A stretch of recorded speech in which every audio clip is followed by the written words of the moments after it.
오늘의 말씀은 구약성경 열왕기하 4장 1절에서 7절까지입니다. 구약성경 열왕기하 4장 1절에서 7절까지입니다. 선지자의 생도의 아내 중에 한 여인이 엘리사에게 부르짖어 가로되 당신의 종 나의 남편이 이미 죽었는데 당신의 종이 여호와를 경외한 줄은 당신이 아시는 바나이다. 이제 체주가 이르러 나의 두 아이를 취하여 그 종을 삼고자 하나이다. 엘리사가 저에게 이르되 내가 너를 위하여 어떻게 하랴? 내 집에 무엇이 있는지 내게 고하라. 저가 고하되 계집종의 집에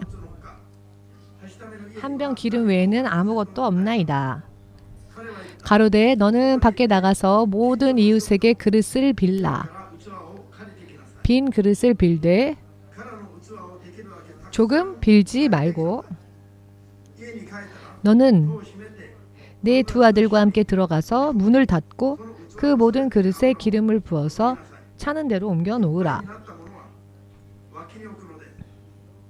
여인이 물러가서 그 두 아들과 함께 문을 닫은 후에 저희는 그릇을 그에게로 가져오고 그는 부었더니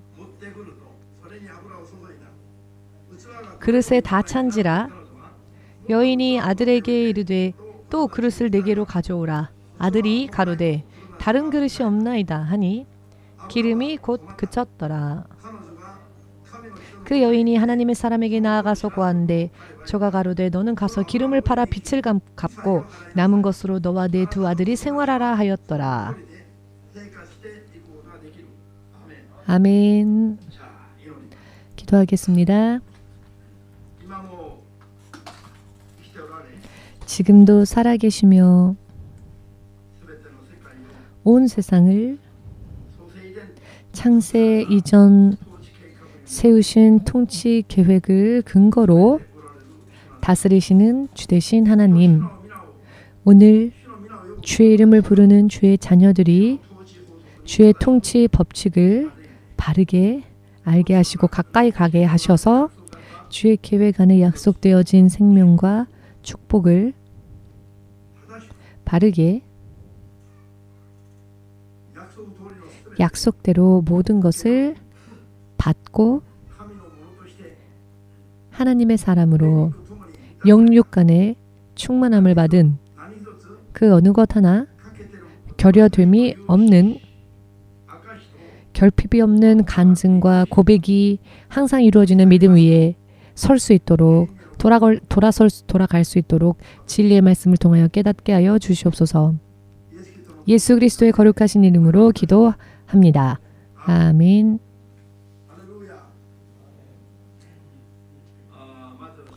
먼저 믿음 마음을 활짝 여시고 하나님을 절대로 믿는 믿음, 하나님을 절대로 믿는 믿음이 필요한 만큼 하나님으로부터 성령으로 인해 부어짐 받을 수 있도록 지금 이 순간이라도 주님께 늘 구하십시오. 그리고 오늘의 본문 말씀이 여러분들의 영혼까지 잘 스며들어서 여러분들의 삶이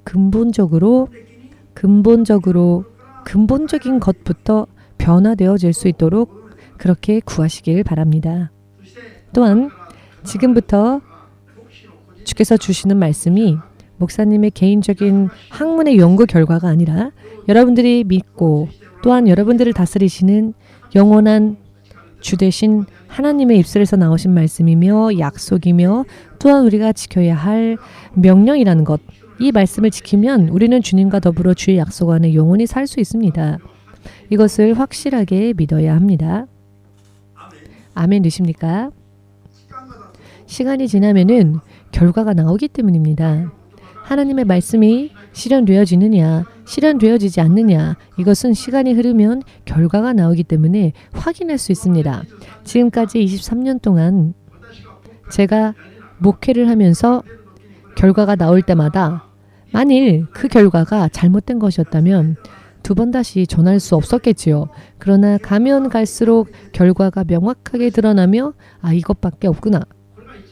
이것이 가장 좋은 것이구나 라는 결론이 나왔기 때문에 그 결론이 있음으로 인해 우리가 간증할 수도 있는 것 아닙니까? 그렇기 때문에 더 확실하게 전할 수 있는 것이죠.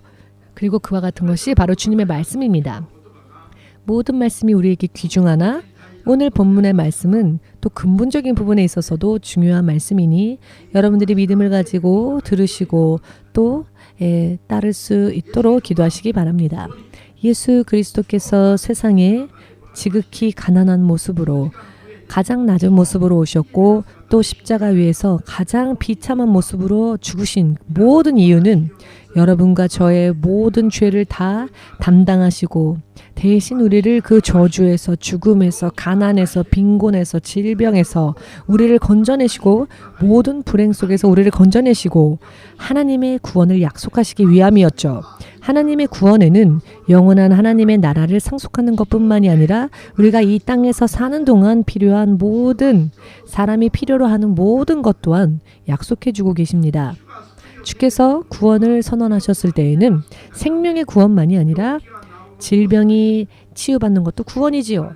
구원에 속해 있습니다. 믿으십니까? 그렇기 때문에 예수님의 모든 역사는 전부 사람을 그 죄에서 저주와 고통과 아픔에서 대속하시기 위한 역사였죠. 그리고 이 모든 것은 이미 성취되어졌고 완성되어졌습니다.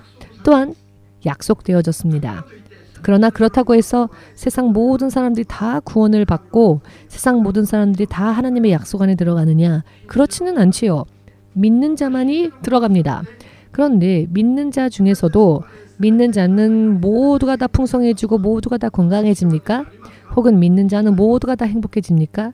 그렇지 않죠. 하나님께서 요구하시는 믿음을 준비하지 않으면 안 됩니다. 믿음을 준비해야 한다는 것이죠. 믿음을 준비한 그 믿음의 분량만큼 주님은 여러 많은 약속을 우리에게 성취시켜 주시고 우리에게 필요한 것을 채워주십니다. 그리고 그것이 바로 오늘 그릇을 준비하는 일입니다. 오늘 본문 말씀에서 이 여인이 그릇을 준비하지 않습니까? 준비된 그릇만큼 주께서 축복하셨습니다. 아멘 되시는지요? 오늘 성경의 본문 말씀을 잠시 함께 나누고 그 다음을 우리가 또 생각하길 원하는데요. 성경 본문 말씀에 여러분들 지금 읽으셨기에 기억하시겠습니다만 엘리야에게 하나님의 선지자, 죽은 선지자의 생도의 아내가 엘리사를 찾아와서는 내 남편이 하나님을 경외하는 사람이었으나 죽었고 빛이 남았습니다.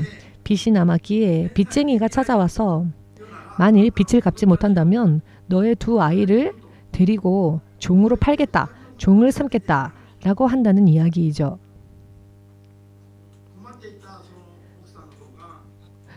곤란한 지경에 빠진 이 여인이 엘리사, 하나님의 종 엘리사에게 찾아와서는 이와 같은 경위를 말하는 겁니다. 그리고 도움을 청하여 외칠 때에 엘리사가 무엇라고 대답을 합니까? 너네 집에 무엇이 있느냐? 너의 집에 무엇이 있느냐? 그랬더니 한 병 기름 외에는 없습니다 라고 말을 합니다. 이런 말을 했을 때에 엘리사가 명령한 것은 무엇이었느냐? 너의 모든 이웃에게 가서 할 수만 있거든 많이 빈 그릇을 빌려라. 할 수만 있거든 많이 빌려라. 사람에게 빌려오라는 겁니다. 사람에게. 그리고는 빌려온 뒤에는 문을 닫고 집에 들어가서 그 한 병 기름을 계속 빌려온 그 빈 그릇에 다 부어라. 꽉 차면은 또 그 다음 빈 그릇에 또 꽉 차면 그 다음 빈 그릇에 계속 그 기름을 부어라 라고 말합니다. 이 여인이 엘리사의 말대로 순종하지요. 빌려온 그릇이 모두 기름이 꽉 차게 되는 일이 일어납니다. 그런데 마지막 빈 그릇이 가득 차서 더 이상 빈 그릇이 없어진 순간 그 기름이 꽉 차는 역사도 끝나버렸습니다. 이것이 성경 전체를, 이것은 하나만의 사건이 아니죠. 성경 전체를 통하여 하나님께서 우리에게 주시는 메시지이기도 합니다.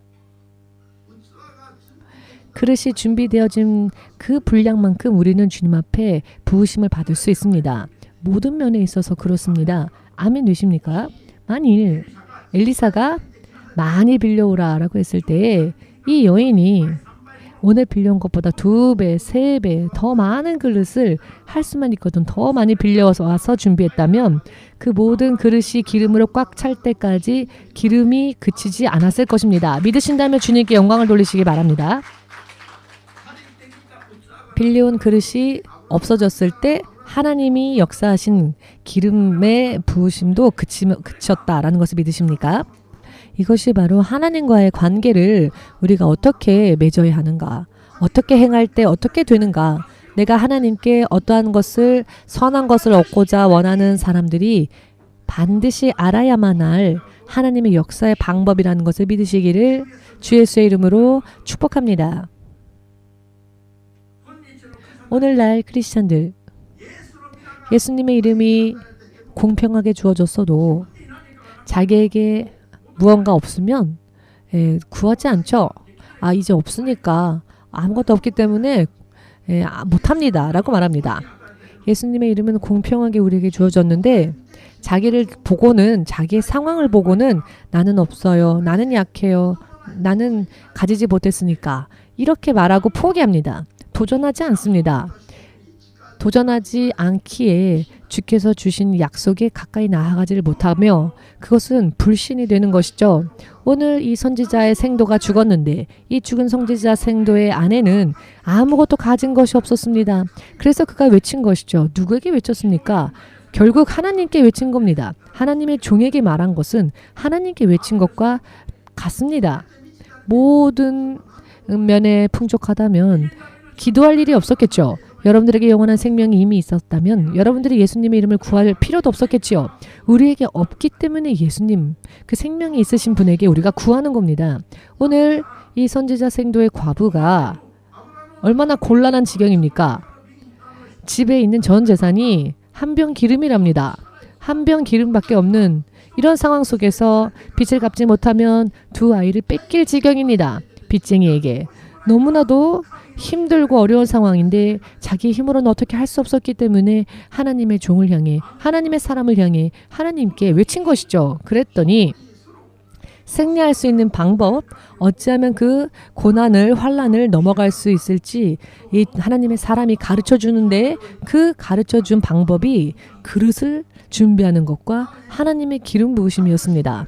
하나님의 종이 그릇이 없으면 빌려서라도 가져와라. 많이, 할 수만 있거든 많이 가져와라. 자, 크리스찬들이 그런데 이 부분을 오해합니다. 크리스찬들이 오해를 합니다. 제가 시골에 있었을 때에 그때만 해도 벌써 50여 년 전 이야기니까요.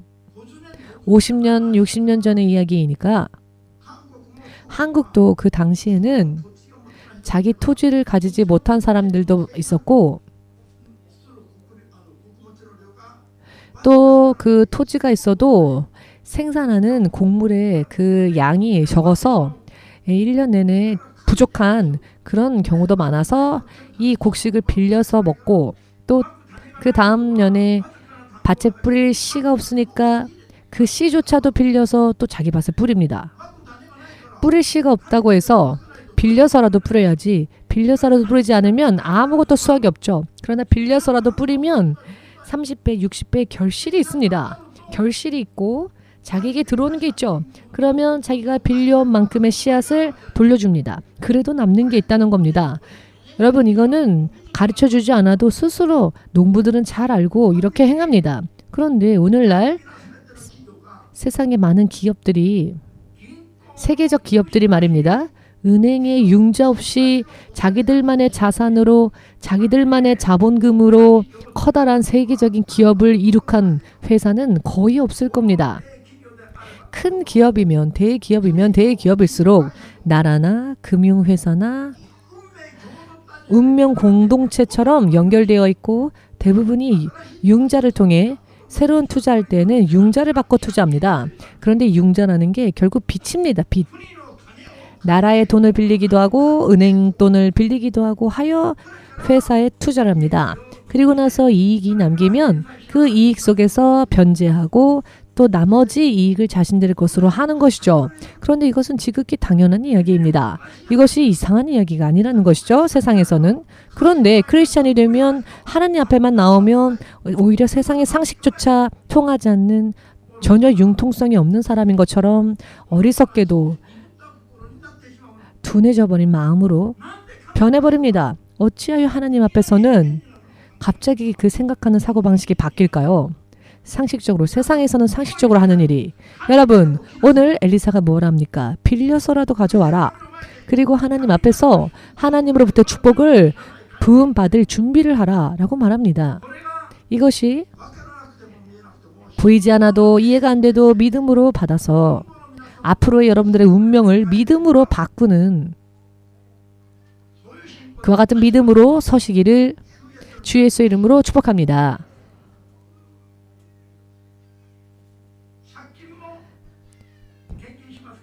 아니 빌린 돈도 11조를 내야 하나요? 라고 하는 분들이 계십니다. 빌린 돈도 당연하지 않습니까? 왜 빚을 빌렸습니까? 자기가 사용하기 위해서 돈을 빌린 것이죠. 자기를 위해서 돈을 빌렸다면, 자기의 기업을 불리기 위해서 빌렸다면 결국 빌린 돈도 자기 돈이 됩니다.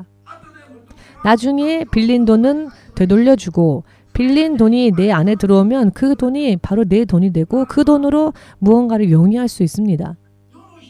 그렇다면 세상 사람들도 아는 상식이 왜 크리스찬들은 너무나도 급히 이상해져 버리고 모르는 것일까요? 그저 공짜로만 무언가를 얻기를 바라기 때문에 그렇습니다. 예수님 믿는 사람들은 무언가 공짜로 받고자 하는 그런 마음들이 있으니까 그런 것 아니겠습니까? 그런데 주님은 말씀하십니다. 내가 본 대로 들은 대로 너희가 어떻게 행하는지 너의 행위에 따라 갚아줄 것이다 라고 말씀하셨습니다. 뿌리지 않은 곳에서는 거둘 수 없다 하셨습니다. 너희가 하나님을 오해하고 있다라고 예수께서 말씀하셨습니다. 심지 않은 데서는 거둘 수 없다는 겁니다. 하나님을 믿으려거든 바르게 믿으십시오. 무지함은 여러분들의 인생을 망칠 뿐입니다. 무지, 불신, 이것은 자랑하지 마십시오. 드러내지 마십시오. 가장 어리석은 일이니까요. 하나님을 믿어라. 너희는 힘껏 하나님을 알라 라고 하셨습니다. 힘껏 하나님을 알면 성경에는 우리가 어떻게 행해야 할지가 다 기록되어져 있습니다. 믿으십니까? 예수님을 믿으면서 납득할 수 있을 만한 삶이 되지 못하는 것은 이상한 일입니다. 예수님을 바르게 믿는다면 납득이 됩니다. 아, 이렇구나. 아, 그렇구나. 자기의 조국을 뒤로 하는 것도 간단하게 할 수 있습니다. 여러분, 이것을 흘려듣지 마십시오. 신 목사님은 하나님께서 저를 부르셨을 때 제 조국을 1초도 망설이지 않고 나는 평생 내 조국에 돌아가지 않아도 좋다. 이렇게 나라를 버린 것과 마찬가지 아닙니까? 제 조국을. 당연히 순종해야 하지 않습니까? 고민할 이유가 없는 겁니다. 당연하지요. 주께서 말씀하시는 것이니까요. 그런데 내 조국을 버린다고 내가 망합니까? 아닙니다. 한국을 버렸다고 한국을 버리고 제가 일본에 왔더니 이제는 한국도 저의 조국이고 일본도 저의 조국처럼 되었습니다. 왜냐하면 이 자리에 여러분을 만난 여러분들은 지금 중국인도 있고 필리핀인도 있고 그리고 한국인도 있고 일본인도 있고 제가 한국을 버리고 일본에 왔더니 더 많은 가족들이 늘어났습니다. 조국이 늘어났습니다. 망하지 않았습니다. 최근에는 꿈에도 필리핀인들이 얼마나 많이 오는지 교회에. 왜냐하면 그 필리핀인들도 저의 가족이 되었기 때문에. 의미를 이해하시겠습니까? 저는 다갈로그어를요 단 한마디 단어조차 모르는데 그러나 가족으로 이렇게 연합되어졌음을 주께서 보여주셨습니다. 한 나라를 버렸더니 세 나라, 네 나라를 얻었습니다. 여러분 손해볼 일이 없습니다. 저는 확실하게 말씀드려서 일본인, 한국인 이렇게 훌륭한 사람들이 있는 줄을 몰랐습니다. 정말 훌륭한 사람들이 너무 많습니다. 거짓말이 아니라 하나님 앞에서 제가 부끄러움 없이 말씀드릴 수 있는 것은 제가 사모님과 항상 이야기하는 게 일본인들이야말로 정말 하나님만 믿는다면 최고의 크리스찬이 될 수 있을 텐데 라고 말을 합니다. 이것은 여러분들에게 아부하려고 하는 게 아니라 정말 예수님만 믿는다면 이 민족은 최고의 민족이 될 텐데 라고 감탄하는 부분들이 있습니다. 이번에 온 세상이 코로나로 인해 고통받고 있는 이 시대 때에 오직 믿음으로 가겠습니다. 그거는 누구도 피하지 않았죠. 그 누구도 예배를 도망가지 않았습니다. 이것이야말로 양의 무리가 아니고 무엇입니까? 양은 어떤 사람들이 양입니까? 목자의 풀삐리 소리가 들리면 아무것도 따지지 않고 그 피리 소리를 들으며 목자만 따라갑니다. 결국은 생명의 초원으로, 목장으로, 푸른 초원으로 인도함을 받는 것이죠. 저는 정말 너무나도 감탄을 했습니다. 하나님께 몇 번이나 고백한 말씀이 있는데요. 드린 말씀이 있는데요. 하나님, 저에게 제 선교지로서 일본을 주신 것을 감사합니다라고 여러분들에게 말을 한 게 아니라 하나님께 그런 고백을 했습니다. 만일 제가 거짓말이라면 하나님이 저를 해고하시겠지요. 한국을 포기했더니 이렇게 많은 사람들이 저를 기다리고 있었고, 생각해보지도 못했던 우리 필리핀 가족들도 늘어나서 목사님의 마음을 얼마나 따뜻하게 하는지. 아니, 왜 반응이 없으십니까? 아, 이렇게 또 귀한 영혼들이 있었구나. 이런 귀한 사람들이 있었구나. 케빈을 비롯하여 데이시, 그리고 저 후지타로 바뀌었지만, 사실은 일본인과 결혼해서 성이 바뀌었지만 필리핀인이시죠. 그리고 바로 여러분들 한 사람 한 사람으로 인해 또 다른 즐거움이 삶 속에 늘어났습니다. 아멘 되십니까? 하나님께서는 결코 우리를 축복 주시기 위해서 명령하시는 분이시지 여러분들의 것을 빼앗거나 착취하기 위해서 명령을 내리시는 분이 아닙니다. 여러분들을 더욱더 풍성하게 하시기 위해서 명령을 내리시는 분이십니다. 아멘 되십니까? 먼저 무엇을 어떻게 하건 하나님을 향한 신뢰, 절대로 하나님을 신뢰하는 믿음과 확신에 꽉 찬 이와 같은 믿음이 여러분들의 토대가 되어야 합니다. 무엇을 하건 확신으로 해야 하고 믿음으로 해야 합니다. 이것을 명령하신다면 이 명령을 순종할 때 무한배의 축복으로 하나님이 내게 상 주시리라 라고 하는 확신으로 행해야 합니다. 이와 같은 믿음의 확신이 있다면 어떠한 행위라도 간단하게 할 수 있습니다. 간단하게. 빼앗으시려고 하는 게 아니라 영원히 여러분들을 채워주시기 위한 것이니까요. 아멘 되십니까? 그렇기 때문에 잘못된 선입견, 잘못된 오해와 편견 같은 그와 같은 생각을 다 버립시다. 오늘 우리. 아멘 되십니까? 왜? 상식 아닙니까? 돈이 없으면 빌려서라도 투자해야죠. 그리고 이익을 남겨서 빌린 것만큼만 되돌려주면 나머지는 나의 것입니다. 그렇게 생활할 수 있습니다. 당연한 상식 아닙니까? 하나님을 향해서 믿음을 보여야 하는데 가진 게 없습니다. 그렇다면 빌려서라도 하나님께 섬긴다면 하나님은 더더욱 채워주시고, 그렇게 되면 빌린 것을 갚아줘도 남은 것이 있으니 그것으로 생활할 수 있는 겁니다. 어찌 이와 같은 상식이 하나님 앞에만 오면 뒤틀려져 버립니까? 어찌 상식이 통하지 않게 됩니까? 오늘 여러분 성경 본문 말씀 읽으셨지요? 빌려와라. 많이 빌려와라. 많이 빌려와서 많이 준비하라. 오늘 이런 설교를 하면은 아우 싫어라고 하는 사람이 반드시 있는데요. 이와 같은 이야기도 이해되지 못하면서 예수님의 이름 부르지 마십시오. 예수님의 이름을 부르려거든 예수님으로부터 받기 위해서죠. 잃어버리기 위해서가 아니라 영원히 예수님으로부터 좋은 것을 얻기 위하여 우리가 예수님의 이름을 부르는 겁니다. 옆 사람에게 물어보십시오. 당신은 지금 살아있습니까? 자, 왜냐하면 살아있어도 죽은 믿음을 가진 사람들이 많기 때문입니다. 항상 절망해서 아 오늘도 교회 가야 되나? 아 싫다. 다음 주에 갈까? 피곤하다. 천천히 그럼 교회 다니십시오. 대심판 때 그때 오면 되지 않습니까?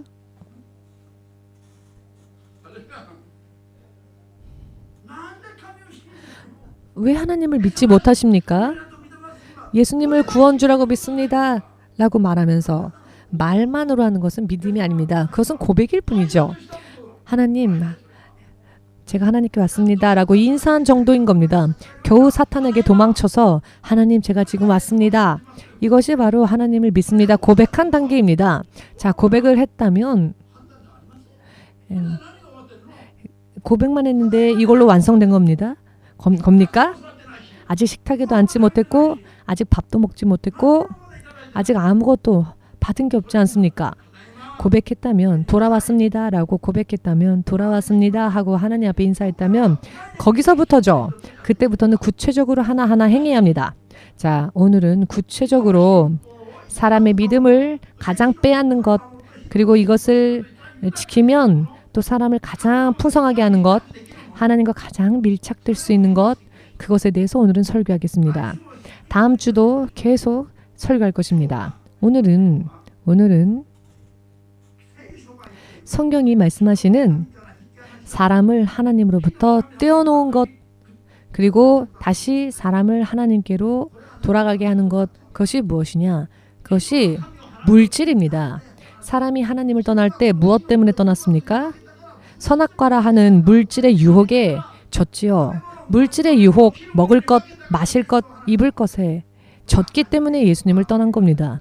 이것은 처음 사람이 져버리고만 선악과를 따먹은 그것이 바로 인류 최초의 죄가 아니었습니까? 그 죄로 인해 에덴 동산 전체를 다 잃었습니다. 가장 근본적으로 중요한 것, 이것을 넘지 않으면 안 되는 것, 그 죄가 바로 물질에 대한 죄입니다. 마태복음 20장 21절을 보시면 너희 마음에 어디 있느냐? 너희 마음이 있는 곳이 어디냐? 돈이라고 하는 곳에 있구나. 너희 마음이 돈에, 너희 마음이 물질에, 너희 마음이 항상 그 돈에 있다는 겁니다. 아무리 찾아도 그 마음을 찾아볼 수가 없는데 입으로는 할렐루야, 주님을 위해서라면 죽어도 좋습니다 라고 말은 하는데 그 입에는 마음이 없고 말뿐이고 다른 건 다 할 수 있습니다. 그런데 거기에는 마음이 없고, 그런데 그 사람의 돈이 있는 곳을 보니 돈에는 마음이, 그 사람의 마음이 돈과 아예 붙어 있는 겁니다. 이 돈 때문에 걱정이 돼서 다른 곳을 못 갑니다. 이 돈을 지키기 위해서 밤낮 없이 그 돈을 지키고 있습니다. 돈을 잃지 않기 위해서. 그 마음이 다른 곳에 갈 여유가 없습니다. 다른 일이 있어도 이 돈 때문에 가지를 못합니다. 의미를 이해하시겠습니까? 이것이 바로 마태복음 6장 21절, 마태복음 6장 21절의 말씀입니다. 여러분들이 여러 많은 고백들을 하지만 그 마음은 예수님께 오지 않고 있고 오히려 그 돈에 너의 마음은 항상 가 있다. 그와 같은 이야기인 것입니다. 처음 사람이 범죄했을 때 선악과를 따먹었죠. 그런데 그 선악과를 왜 따먹었느냐? 맛있어 보였고 정말 그 선악과를 손에만 넣는다면 하나님처럼 될 수 있을 것만 같았죠. 그래서 먹어봤더니 맛있었던 겁니다. 맛있으니까 남편에게도 이브가 권한 것이겠죠. 아담에게. 돈을 싫어하는 사람은 한 명도 없습니다. 한 명도 없다 그러면 또 너무 극단적이에요 라고 반발할 테니까 별로 없을 겁니다 라고 정정하겠습니다.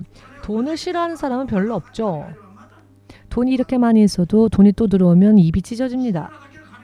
필요한 만큼의 돈이 있어도 또 돈이 들어오면 나는 족합니다. 나는 괜찮아요. 돈 저에게 주지 마세요 라고 말 안 하죠. 아무리 쌓고 쌓아놔도 질리지 않는 게 돈입니다. 그런데 신약 성경도 구약 성경도 이와 같은 말씀을 동일하게 하십니다. 그렇기 때문에 말라기 3장 7절에서 12절까지의 말씀을 보시면은 하나님께 되돌아가는 이스라엘 민족이, 하나님의 백성이 하나님에게 돌아가는 표적이 되는 게 있는데요. 그 표적이 무엇인가 하면은 하나님의 모든 주권을 인정하고, 전부는 아니지만 하나님의 주권을 인정하는 믿음의 하나의 표시로서 내가 얻은 10 중에 1은 하나님께 드린다. 하나님께서 명령하신 것을 이스라엘 민족이 지키지 않았죠. 지키지 않았습니다. 이스라엘 민족이 지키지 않으면서도 그러나 우리는 하나님의 백성이다라고 말하였죠. 그런 모습을 보고 하나님께서 무엇라고 말씀하시냐면은 너희는 아직 나에게 돌아오지 않았다 라고 말씀하십니다. 너희는 아직 나에게 돌아오지 않았다. 너희는 나의 백성으로서 아직 돌아오지 않았으며 내 앞에 왔다 갔다 하는 사람들의 모습은 나의 백성이 아니라 도둑일 뿐이다. 나의 것을 훔쳐내고 나의 것을 훔쳐서 사탄을 따라가려 하는 도둑들은 많은데 내 백성으로는 돌아온 자가 없다 라고 주께서 말씀하십니다. 이 말씀이 얼마나 심각합니까? 심각하지 않을 수가 없습니다. 그랬더니 이스라엘 백성이 어찌하여 우리가 하나님께로 돌아가지 않았다고 말씀하십니까? 우리는 우리 조상 때부터 주의 이름을 부르고 있지 않습니까? 라고 말합니다. 그때 하나님께서 아니다. 너희는 지금까지도 나에게 돌아오지 않았고 백성으로서 나에게 돌아온 적이 없고 나의 것을 훔쳐만 간다라고 말씀하십니다. 그러나 이런 말씀을 하셔도 사람들이 이해하지 못하기에 주님께서 말씀하십니다. 너희는 11조를 드리지 않는다. 그것으로 11조를 드리지 않으므로 너희는 나로부터 받은 것을 훔쳐만 가고 있다라고 말씀하십니다. 만일 너희가 나의 주권 모든 것이 하나님의 것이라는 것을 인정한다는 그 표시로서 10의 1을 주님께 드린다면 내가 하늘의 축복의 창을 열어 너희에게 복을 부을 것인데 너희에게 복을 부을 때 더 이상 쌓을 곳이 없을 정도로 부을 것이다. 11조를 온전히 드림으로써 하나님께서 어떻게 정말 축복 주시는지를 너가 한번 시험해봐라. 여러분, 하나님을 시험하는 자는 저주받습니다. 그런데 하나님께서는 11조에 대한 것만큼은 하나님을 시험하여도 좋다라고 허락하셨습니다. 허락하신 단 하나의 계명이 하나님을 시험해도 괜찮다고 허락하신 단 하나의 계명이 바로 11조를 드렸을 때 축복받는지 어떠한지를 시험하는 것에 대한 부분입니다. 우리가 11조를 드리지 않는다면 우리는 하나님의 자녀가 아니라 아직도 하나님으로부터 받기만 하고 빼앗기만 하고 훔쳐가기만 하지 하나님께 은혜를 영광을 돌리지 않는 사람이 됩니다. 그렇기 때문에 11조를 드리지 않는다면 세상 마지막 때에 사탄을 섬기는 자들에게 이마나 오른손에 666의 인을 마귀의 인을 치는 그 시대가 오지 않습니까? 그런데 11조를 드리지 않는 것은 이 마지막에 666을 받는 것과 동일하다라고 말씀하셨습니다. 666은 한번 받으면 생명의 구원을 얻을 수 없습니다. 생명의 구원까지조차 문제가 일어나는 것이 그런데 666인데 11조를 드리지 않는 것은 666의 표를 손에 쥐고 있는 것과 같다라고 말씀해 주셨는데 그 11조가 이렇게 큰 기준이 된다는 것을 여러분 믿으시기를 현대판 선악과 아담과 이브가 범했던 죄와 동일한 레벨의 죄가 11조를 드리지 않는 죄입니다. 그리고 666을 받는 것과 다를 바가 없는 죄입니다. 이게 얼마나 무섭습니까? 굉장히 중요한 부분입니다.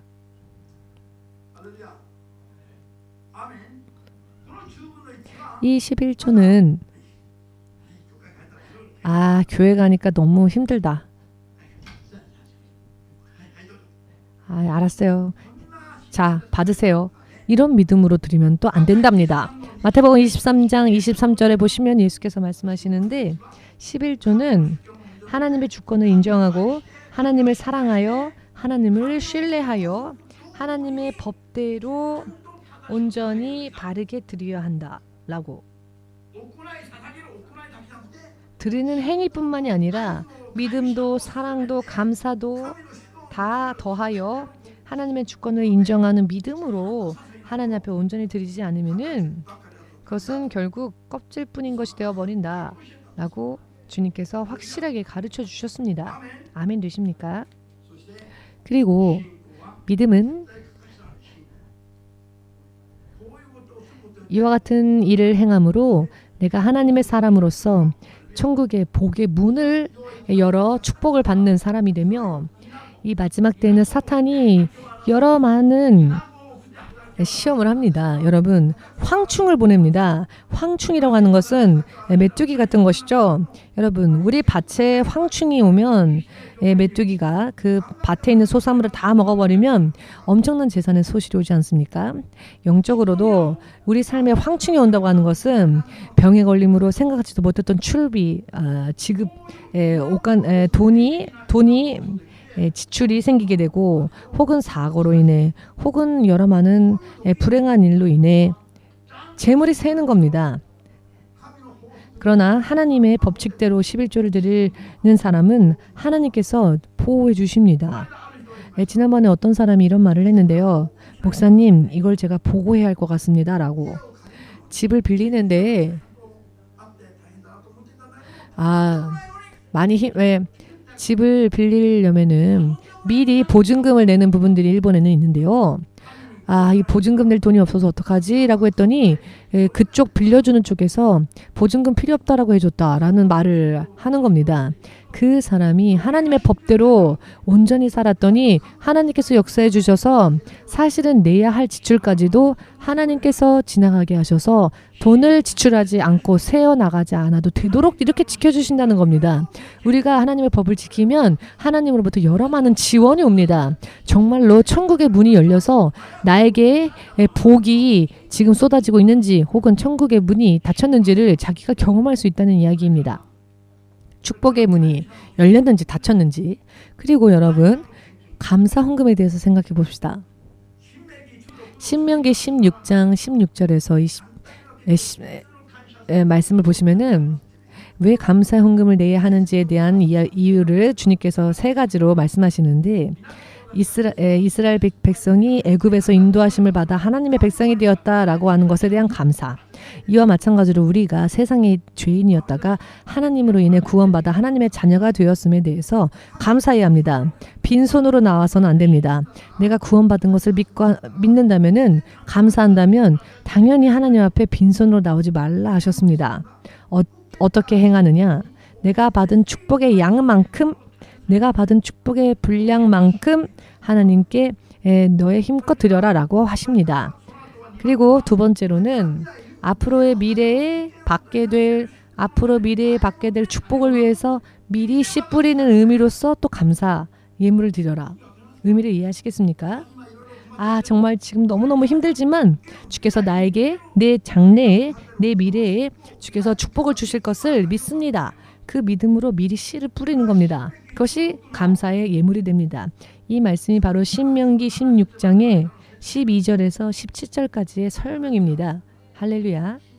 믿으십니까? 이것이 감사의 헌금인데요. 솔로몬이 왕이 되어 금세 산당에 올라가서 1,000마리의 소를 번제물로 드립니다. 1,000번제를 드리지요. 1,000마리의 소입니다. 소. 지금 일본에서 소 한 마리가 아무리 싸도 소 한 마리에 60만 엔 정도 합니다. 그렇죠? 소 한 마리에 대략 60만 엔 정도 합니다. 그런데 1,000마리면 일본 돈으로 6억 엔입니다. 자, 다시 바꿔 말한다면 6억 엔 가치의 재산을 하나님께 드린 겁니다. 그것도 한꺼번에. 그랬더니 그날 밤 하나님께서 솔로몬의 꿈에 나타나셔서 솔로몬 이렇게 그를 부르십니다. 솔로몬이 왕이 되어서 하나님께 감사함으로 드린 이 소 1,000마리는 감사의 예물이었죠. 그럴 수 없는 상황이었는데, 자기는 맏아들도 아니었는데 이스라엘의 왕 다윗의 뒤를 승계하여 자신이 왕이 된 것에 대해서 감사함으로 1,000마리의 소를 번제물로 드렸다는 겁니다. 그랬더니 그 모습을 보신 하나님께서 기뻐하셔서 하나님께 드린 그날 밤 하나님은 꿈속에서 솔로몬을 만나주셨고, 너는 무엇을 원하느냐? 네가 원하는 게 있으면 어떠한 것이든 내게 말하라 라고 말씀하십니다. 주님께서 먼저 말씀하신다는 겁니다. 주께서 그렇게 말씀하셨을 때 솔로몬은 꿈속에서라도 이렇게 말을 합니다. 왜냐하면 이미 영적으로 그와 같은 믿음이었으니까, 믿음이 이미 성장해 있는 상태였기에 그는 꿈속에서도 올바른 것을 구합니다. 영적으로 강건하지 않으면 꿈속에서도 고통받거나 도망다니거나 하는데요. 솔로몬은 꿈속에서도 확실하게 주님께 말씀드립니다. 주께서 저를 다윗의 뒤를 이어 이스라엘의 왕의 자리에 세우셨으나 저는 아직 어리고 아직 약하며 하나님의 백성은 너무나도 많습니다. 이 하나님의 백성을 하나님의 바른 백성으로 인도할 수 있는 지혜와 지식과 총명한 마음이 저에게는 전혀 없사오니, 좌우도 분별지 못하는 이런 저희니 주께서 주의 백성을 제가 온전히 인도할 수 있는 지혜와 총명의 마음을 저에게 주십시오라고 말합니다. 그는 다른 것을 구하지 않았습니다. 그랬더니 하나님께서 이 솔로몬의 그 말을 하나님께서 감탄하십니다. 하나님께서 감동하시고, 아니 솔로몬아, 너는 너를 위하여 부와 장수와 명예도 구하지 않고 하나님의 백성을 바르게 인도할 수 있는 지혜와 총명한 마음을 나에게 구했구나. 꿈속에서 구한 것이 하나님의 마음에 합당한 일치가 되는 것이었습니다. 하나님의 마음에 합당한 기도를 드렸더니 하나님께서는 솔로몬이 구하지도 않았던 돈의 축복, 물질의 축복, 부와 건강의 축복, 장수의 축복도 하나님께서 덤으로 주신다고 약속해 주셨습니다. 부탁하지도 않았으나 주님께서 다 생각하셔서 그에게 필요할 모든 것을 다 주셨다는 겁니다. 꿈에서 깨어났더니 이 모든 일들이 꿈이었는데 꿈이 보이지 않는 현실 속에서 이 꿈이 현실과 연장선이라는 것을 믿으신다면 아멘으로 주님 앞에 영광 돌리십시오. 꿈대로 된 것을 믿으십니까? 꿈대로 되었습니다. 다른 보석, 부기 이와 같은 것들을 계산하지 않고 금, 솔로몬이 매년 얻는 금만 따져보아도 666달란트. 이것을 지금 일본 돈으로 계산하면 1000억엔인데요. 매년 1000억엔 정도 상당히 그 수입이 다른 것들은 다 계산하지 않고 그의 솔로몬에게 들어오는 금만 따졌을 때에도 매년 1000억엔의 수입이 있었다는 겁니다. 여러분 전혀 안 놀라시네요. 너무 상상이 안 되는 이야기라서 그러시죠. 상상이 안 되니까 놀랄 수도 없는 거죠. 언제나 천행만 보니까 천행만 보니까 저는 항상 동전만 보기 때문에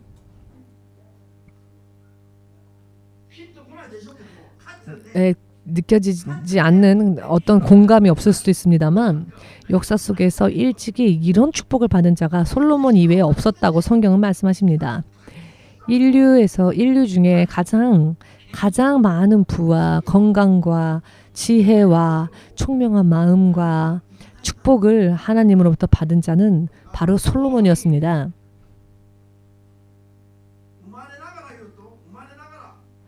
그는 나면서부터 순서적으로 따진다면은 사실 솔로몬은 절대로 왕의 자리에 앉을 수 없었죠. 그 위에 많은 형들이 있었으니까요. 그러나 무사하게 왕의 자리에 앉을 수 있었던 것에 대해서 그는 감사하였고 한꺼번에 6억엔 상당의 예물을 드리니 하나님께서 놀라시고 바로 그날 밤 솔로몬을 만나주셨고 솔로몬이 하나님께 부탁하기도 전에 먼저 너의 청을 나에게 말하라 라고 말씀하십니다. 그랬더니 솔로몬은 하나님의 백성을 바르게 인도할 수 있는 지혜와 총명한 마음을 주시오 라고 구했죠. 그랬더니 하나님께서 너가 구한 총명과 지혜뿐만 아니라 너가 구하지 않았던 부와 명예와 장수와 여러 많은 축복도 함께 주신다고 약속해 주셨죠. 스바 여왕은 솔로몬의 지혜의 말을 듣기 위해서 먼 자신의 나라에서 솔로몬을 만나러 찾아오는데 그는 선물로서 여러 많은 금은 보석을 가지고 오는데요. 여러분 생각할 수도 없을 정도로 많은 금은 보석을 가지고 솔로몬을 만나러 옵니다. 120억엔 가량의 상당한 그런 선물을 가지고 왔다고 하는데 여러분 누가 여러분들에게 여러분들의 말을 듣기 위해서 120억엔을 싸들고 온다면 믿으시겠습니까? 그런데 이 스바 여왕은 지금의 에티오피아의 여왕이죠. 120억엔 상당의 선물을 가지고 솔로몬으로부터 나오는 지혜의 말을 듣기 위해 찾아옵니다. 그리고 솔로몬을 만나고 난 뒤에 이 스바 여왕은 뭐라고 말하냐면 당신을 낳은 여자는 가장 축복받은 여자입니다. 당신의 입술로부터 지혜의 말씀을 듣는 당신의 백성들은 가장 축복받은 백성들입니다. 그런데 EMC에 있는 여러분들은 모두 뭔가 화가 난 얼굴이네요. 살아계신 하나님의 말씀을 듣는 여러분들이 가장 복된 자들입니다. 여러분 그렇게 여러분들이 하나님을 찬양해야 합니다. 감사의 예물 솔로몬의 평생을 하나님께서 솔로몬이 평생 그가 6억엔 가량의 감사 예물을 드렸더니 하나님은 그 평생의 축복을 주셨습니다. 결국 그의 축복을 받을 만한 믿음의 그릇은 6억엔 상당의 1,000마리의 소의 번제 그만큼 씨를 뿌린 겁니다. 그렇게 한꺼번에 6억엔가량의 축복의 그릇을 만든 겁니다. 결국은 하나님도 놀라셨고 솔로몬도 놀랬겠죠. 우리도 놀랄 수밖에 없는 일이 실제로 한꺼번에 일어난 겁니다. 이것이 바로 하나님으로부터 축복을 받기 위해 그릇을 준비하는 일입니다. 그 후에 하나님의 나라와 하나님의 의를 먼저 구하기 위하여서 드리는 예물이 있습니다. 자기도 써야 할 곳이 많죠. 그러나 먼저 하나님께 드리는 겁니다. 먹고 마시고 살기 위해서 여러 많은 지출이 필요하죠. 그러나 먼저 하나님과 하나님의 교회를 위하여, 또한 이 복음 선교를 하는 곳에 사용하기 위하여, 하나님께서 사람의 영혼을 구하시기 위해서 하시는 모든 일들에 사용되어지기를 원하여 드리는 감사 예물, 예를 들면 성전 건축 예금이라든지 이와 같은 것은 먼저 하나님의 나라와 의를 구하는 예물인 것이죠. 선교 예금 예물이라든지 이것을 주님께 드릴 때 내 미래에 축복받을 그릇을 준비하는 겁니다. 3년 6개월 동안 이스라엘에 비 한 방울 내리지 않고 심한 기근에 처했을 때에 아무도 믿음의 준비가 되어 있지 못했지만 믿음의 준비가 되어 있는 자를 하나님께서 찾으셔서 당신의 종 엘리사에게 보냈는데, 그 믿음의 준비가 되어 있는 자가 바로 사렙당 과부였습니다. 이스라엘 중에는 믿음이 있는 자가 없었고 이방의 마을 사렙당에 과부가, 믿음의 준비가 되어 있는 과부가 한 명 있었습니다. 그래서 하나님은 그 믿음의 준비가 되어 있는 자를 사용하여 엘리사를 섬기게 하고, 그리고 이 과부도 하나님이 축복하십니다. 하나님은 이렇게 믿음 있는 자를 찾으셔서 믿음 있는 자로 하여금 하나님의 일을 행하십니다. 예를 들어서 여러분들이 헌금하지 않으신다 할지라도, 여러분들이 헌금하지 않는다면 하나님은 여러분들이 아닌, 우리 교회가 아닌 다른 사람을 사용하셔서라도 하나님의 교회와 하나님의 선교가 이루어져야 할 때에 반드시 그와 같이 누군가가 외부에서부터 예물을 드린 자들이 23년 전부터 지금까지 계속 있었습니다. 그러니까 여러분들에게 헌금하라는 이야기가 아닙니다. 제가 드리고자 하는 말씀은 하나님은 당신의 일을 멈추지 않으시며 믿음이 준비된 자를 사용하여 일하신다는 겁니다. 지난번에 어떤 분이 저에게 전화를 걸어와서는 돈이 없어서 예물을 못 드린다라고 3번 전화를 걸어왔습니다. 그래서 제가 우리 교회는요, 당신보다도 더 가난한 노숙자들이 엄청 많습니다. 드릴 헌금이 없다고 해서 교회에 못 온다고 말하지 마십시오라고 이야기를 했는데요. 그래도 안 옵니다. 이분이 3번이나 제가 돈이 없어서 헌금을 드릴 수가 없어서 교회를 못 가겠습니다 라고 하는 겁니다. 당신이 헌금을 하지 않아도 상관없습니다. 당신이 헌금하지 않아도 하나님의 교회는 유지됩니다. 다만 가르치고 전하는 이유는 개인이 하나님과 바른 관계를 맺고 약속 안에 들어가서 축복을 받게 하기 위해서 가르치는 것뿐입니다. 여러분들이 아니더라도 하나님의 교회는 유지되며 하나님의 믿음 있는 자를 통하여 하나님의 교회를 운영하십니다.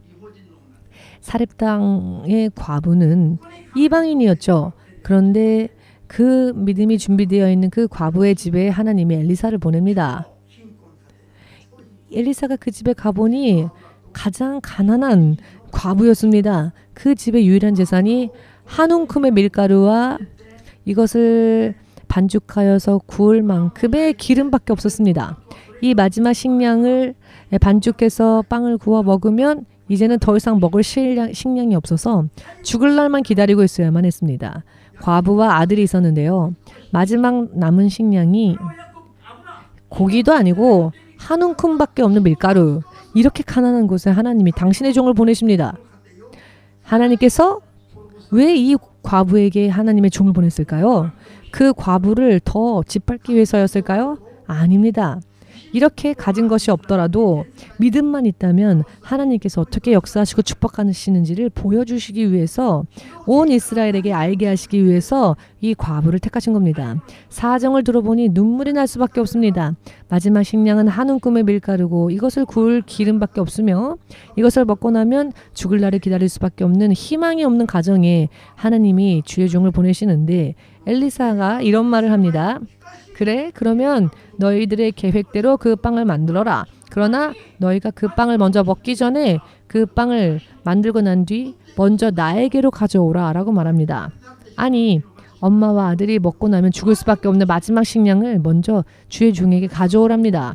제가 만약 여러분들에게 그렇게 실제적으로 말을 한다면 여러분들 눈알이 튀어나와 갖고는 여러분들은 어쩌면은 막 테러를 일으키지 않을까요? 어떻게 이런 사람이 복수할 수가 있어? 라고 말하며 그렇지 않을까요? 오늘 밤 제가 찾아갈까요? 여러분 집에 오늘 밤 전화도 안 하고 찾아갈 겁니다. 띵동 할 때 띵동 안 울리게 그럼 전원을 다 꺼두십시오. 갑자기 찾아갈 수 있으니까. 할렐루야. 여러분 정말 만들어낸 이야기 같죠? 하나님께서 그런데 이 세상에서 하나님께서 이렇게 행하신다는 것, 하나님이 온 세상을 다 보셨으나 이 사렙다 과부만 보셨습니다. 집중적으로 하나님의 눈이 사렙다 과부와 주의 종 엘리사가 있는 곳에 집중되어져 있었습니다. 이 과부가 아무런 말대꾸하지 않습니다. 예를 들면 시몬서 목사님이 드디어 이상한 목사님이 되셨군요. 우리 집에 2번 다시 오지 마세요. 라고 내쫓지 않고 사렙다 과부는 엘리사를 하나님의 종을 그대로 맞이하여서 엘리사가 말한 대로 행합니다. 솔직히 나는 그렇다 쳐도 가장 사랑하는 아이에게 빵을 주지 못하고 먼저 주의 종에게 드려야 한다고 하는데 그대로 순종합니다. 그랬더니 3년 6개월 동안 이스라엘에 다시 비가 내려서 기근이 해소되어지고 식량의 생산이 되어지는 순간까지 이 사렙다 과부의 가정에는 그 기름병에 기름이 써도 기름이 없어지지 않았으며 빵을 구워도 그 한 움큼 있었던 밀가루가 있었던 그 항아리가 밀가루가 끊어지지 않았다는 겁니다.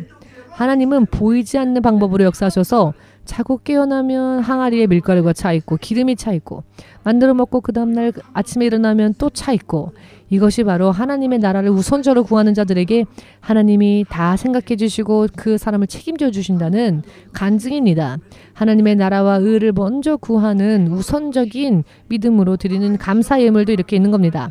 학개서 6장 말씀을 보시면 하나님의 성전은 폐허인 채로인데 너희는 잘 만들어진 집에 사는구나. 저들이 열심히 돈을 벌어서 자기 집으로 가져가는데 너희들의 돈이 들어있는 주머니가 자고 일어나면 다 세어버리고 자고 일어나면 다 세어버릴 것이다. 왜 이러냐?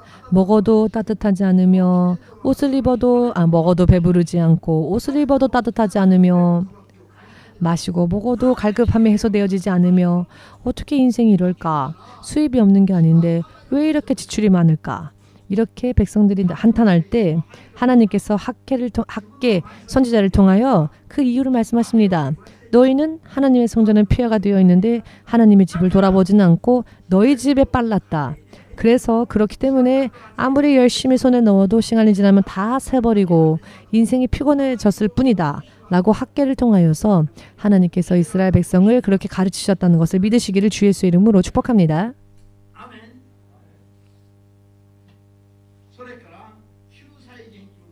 그리고 구제의 예물이 있습니다. 가난한 자, 연약한 자를 구하기 위하여서 구제하는 예물, 그와 같은 헌금은 먼저 어떤 축복을 받게 되느냐? 잠언 19장 17절을 보시면 연약한 자에게 구워주는 자, 가난한 자에게 돈을 빌려주는 자는 하나님께 빌려준 자다. 하나님이 갚아주신다라고 하는 말씀이 있습니다. 우리 교회는 처음부터 가난한 사람들에게 음식을 나눠주고 베푸는 활동을 하게끔 주께서 그렇게 인도하셨습니다. 그랬더니 지금 23년이 지났는데요. 지금도 여기저기서 지원이 끊이질 않습니다. 하나님께서 그리고 교회를 더 풍성하게 유지하게끔 해주셨습니다. 23년 동안 나오는 물건들 중에서도 처음 먹는 음식들이 지금도 나옵니다. 참 불가사의합니다. 처음에는 미군 기지를 통해서 주님이 우리를 먹여주셨는데 지금은 다른 단체를 통해서 또 먹여주십니다. 교회가 유지되어지기에 필요한 것들을 주께서 채워주십니다. 저는 한 번도 오늘 누가 헌금했나, 오늘 교회 재정이 어떻나, 이런 거를 걱정한 적이 한 번도 없습니다. 왜냐하면은 하나님께서 네가 왜 걱정하냐? 이 교회는 하나님의 것인데 네가 왜 걱정하냐? 아니, 담임 목사이니까 교회 월세 어떡하지? 하고 고민할 수 있지 않습니까? 그런데 하나님께서 저에게 말씀하셨습니다. 나서지 마라. 이건 하나님의 교회다. 너가 왜 걱정하냐? 라고 말씀하셨습니다. 여러분, 사실 선교할 때 먹고 마시는 것도 너무 힘들고 선교하면서도 투잡을 해야 하고, 사모님들은 당연하게 일해야 하지 않으면은 먹고 살 수 없을 정도로 힘든 그런 목회자분들이 많은데, 우리 교회는 처음 1, 2년 정도만 많이 고생했지만 하나님께서 합격해 주시고 난 다음에는 이제는 우리를 걱정하지 않게 하셨습니다. 하나님께서 다 채워주셨습니다. 정말 저는 하나님 앞에서 확실하게 말씀드릴 수 있는 것은, 그런 경제적인 것을 걱정하느니 목사를 그만두겠습니다. 그런 것을 걱정한다면 하나님의 종이라 할 수 없습니다. 하나님께서 인정하시는 종이라 할 수 없습니다. 하나님께서 인정하시는 종이 되면 교회를 유지하기 위한 돈을 걱정할 필요가 없습니다.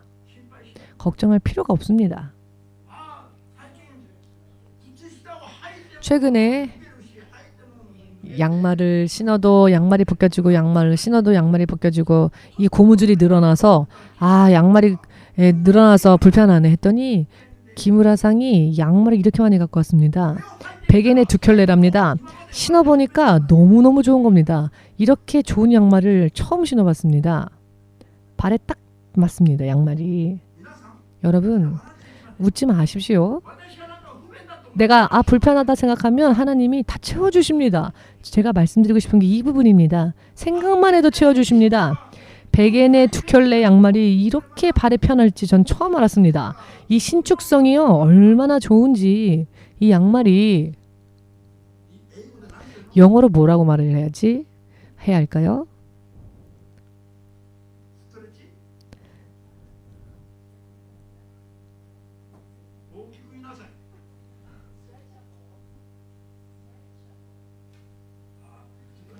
발음이 어렵네요.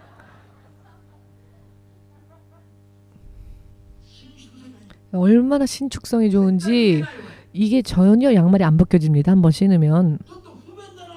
양말이 자꾸 벗겨져서 불편하다라고 생각했더니 하나님이 어디서 주시고, 김치 먹고 싶다 생각했더니 장집사가 김치를 아주 박스채로 교회에 보내서 냉장고에 넣을 수가 없어서, 둘 곳이 없어서 트럭에다가 쟁여놓았습니다.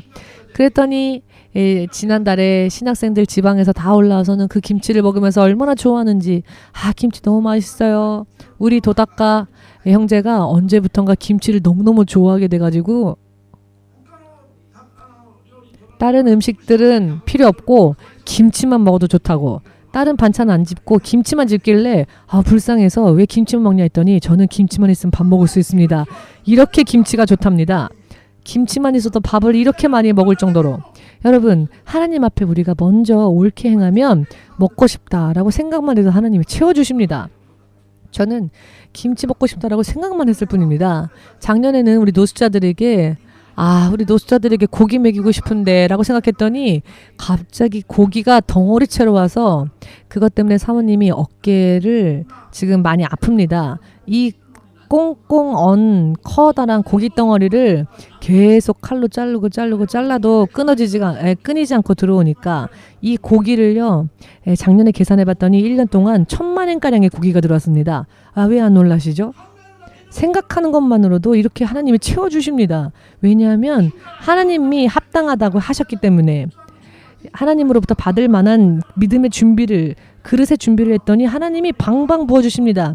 그래서 사모님이 이제 고기면은 질린다, 어깨가 아프다, 더 이상 쓸 수가 없다, 칼로 너무 아프다 어깨가. 그랬더니 문집사가 와서 또 칼로 자르더라고요, 고기를.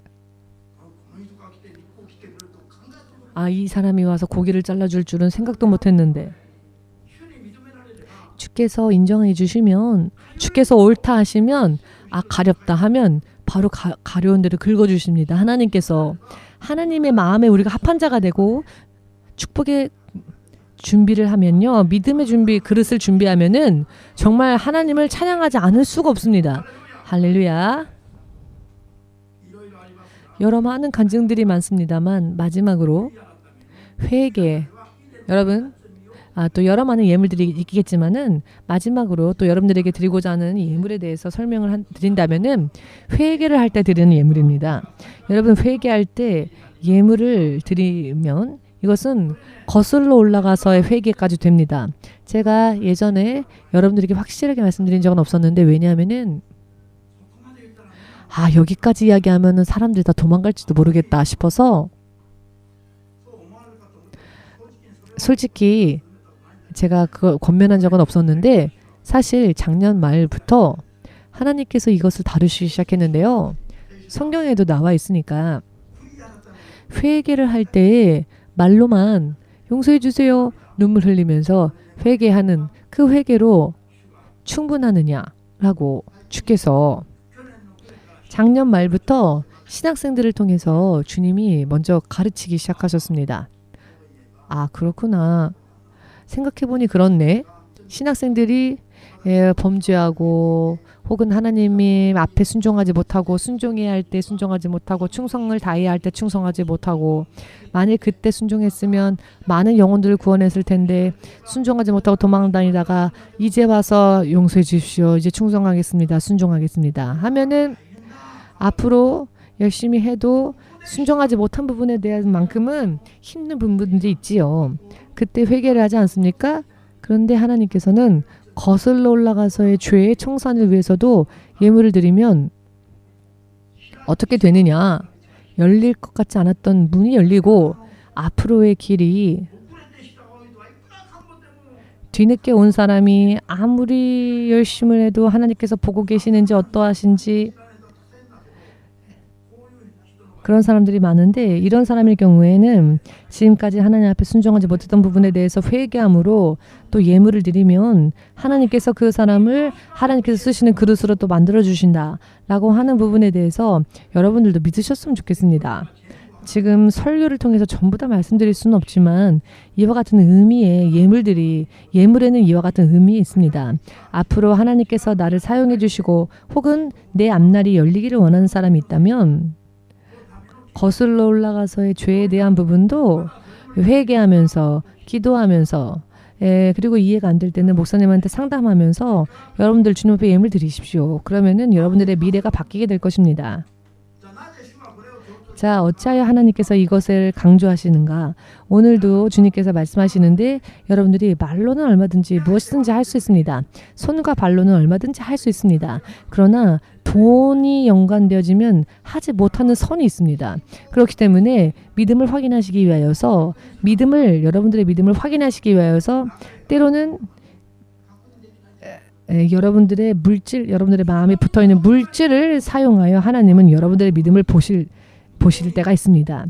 말은 하나님 앞에 있지만 내 마음은 물질과 함께 저쪽에.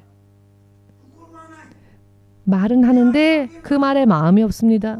손과 발은 보이는데 거기에 마음이 없습니다. 왜냐하면 그 마음은 저기 있는 물질에 붙어 있으니까. 이것이 구약 성경도 신약 성경도 똑같습니다. 이런 부분을 깨달아야 합니다. 오늘날 11조를 드리는 자는 지옥 간다라고 설교하는 목사들이 있습니다.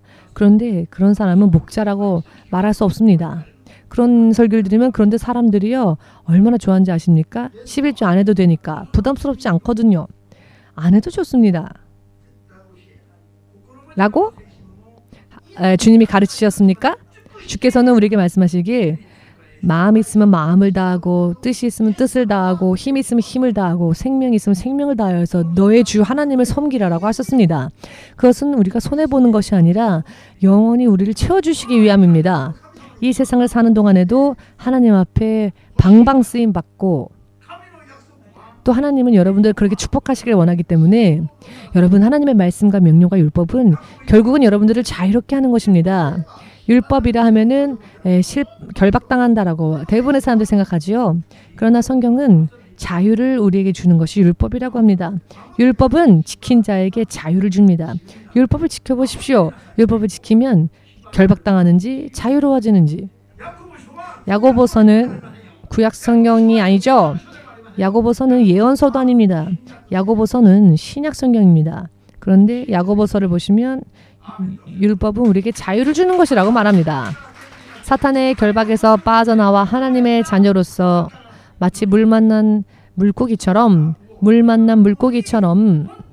진실로 자유롭게 하나님 손 안에서 살면서 하나님을 믿으려거든 이렇게 믿으세요. 그리고 이렇게 축복받으세요. 라고 사람들에게 보여줄 만큼 당당한 살아있는 믿음의 증인이 되시기를 예수 그리스도의 이름으로 축복합니다. 아멘. 자, 그러면은 71장 찬양하기 전에 예수님 이름 3번 부르고 기도하겠습니다. 오늘의 설교의 말씀을 다시 떠오르시면서 회개해야 될 부분을 회개하고 하나님 앞에 온전히 돌아갈 수 있도록 기도합시다.